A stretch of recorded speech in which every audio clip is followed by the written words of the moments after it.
Have you ever stopped to wonder why SpaceX dominates modern spaceflight so completely? On the surface, the answer seems obvious. They have a revolutionary rocket, an ambitious founder, and a bold plan to send humans to Mars. But plenty of companies have had powerful rockets and big dreams. None of them reshaped the space industry the way SpaceX has. So what really sets them apart? How did a company that spent years burning cash become one that now generates billions in revenue every year?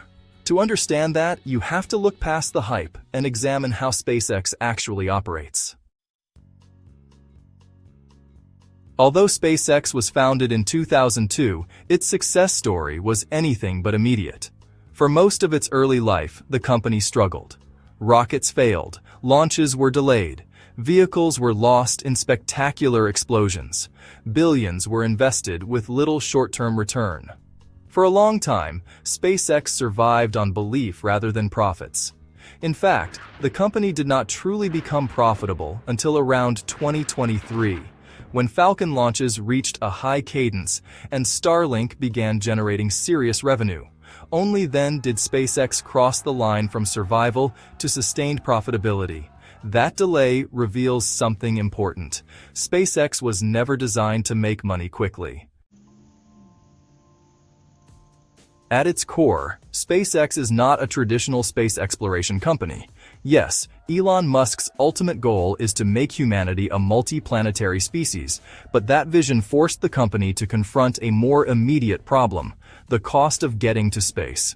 Solving that problem led to one of the most important breakthroughs in aerospace history: reusable orbital rockets.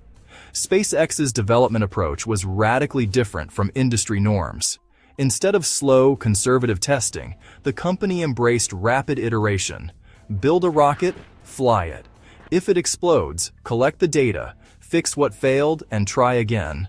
It was messy, risky, and expensive in the short term, but it worked. This philosophy allowed SpaceX to move faster than any aerospace company before it. Today, the results are undeniable. The Falcon rocket family, especially the medium-lift Falcon 9, launches every few days. Falcon Heavy steps in when extra capacity is needed. Boosters scream back through the atmosphere and land with stunning precision. What once seemed impossible now looks routine, and no competitor has matched this capability at anything close to the same price. The reason is surprisingly simple.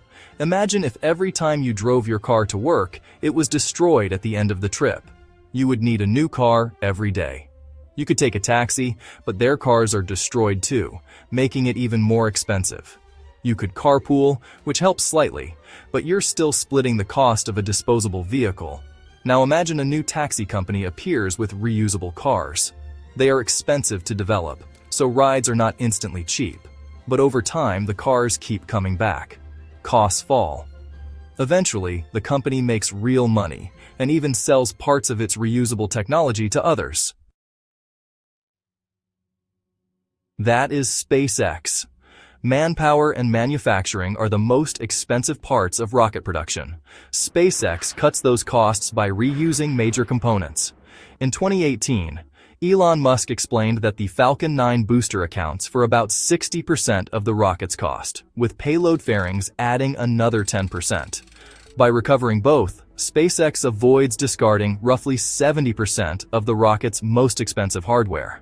What remains are the expendable second stage, launch operations, and refurbishment costs of roughly $1 million per flight. Reusability also allows boosters to fly frequently, driving costs down further through scale. As a result, Musk noted in 2020 that the marginal cost of launching a reused Falcon 9 was about $15 million. That may sound high, but compared to the hundreds of millions once required for the space shuttle, it is astonishingly low. SpaceX charges customers around $67 million per launch and still turns a healthy profit. Competitors are nowhere close.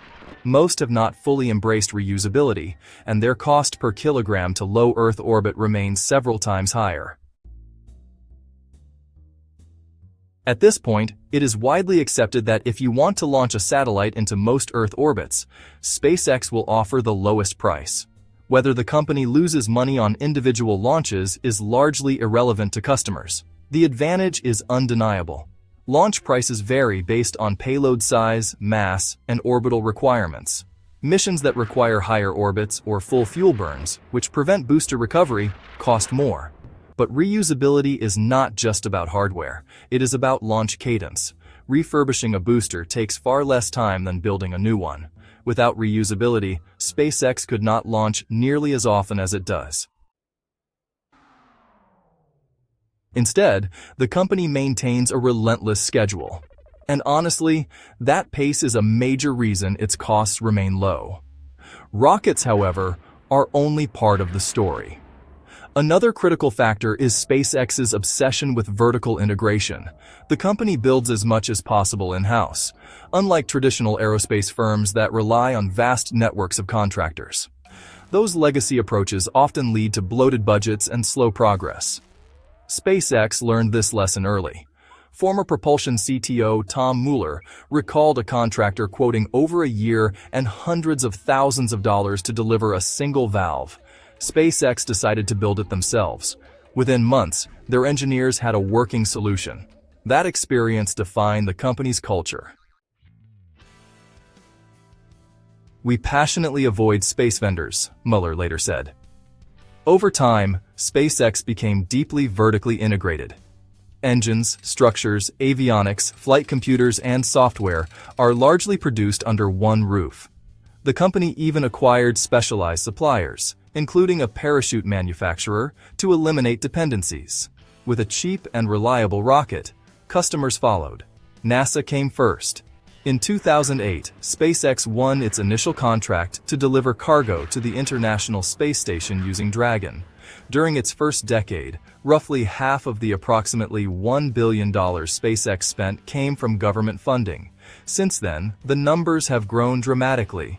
NASA is paying nearly $5 billion for astronaut transportation alone, plus around $4 billion for 2 modified Starships as lunar landers for the Artemis program.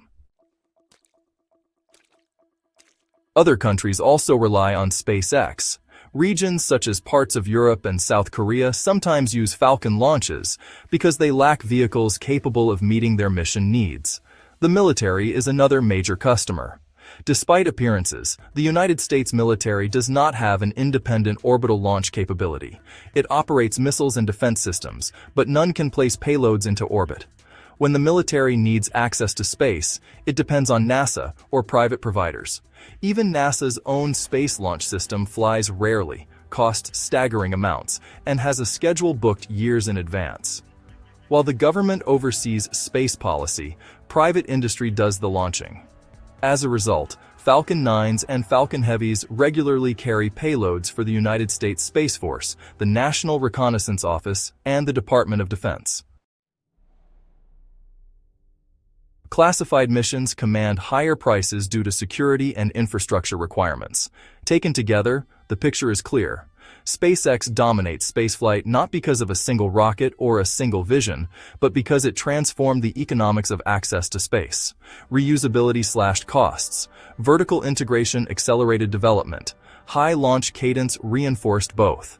That is how SpaceX went from years of struggle to becoming the most powerful launch provider on Earth. And in many ways, this story is only just beginning.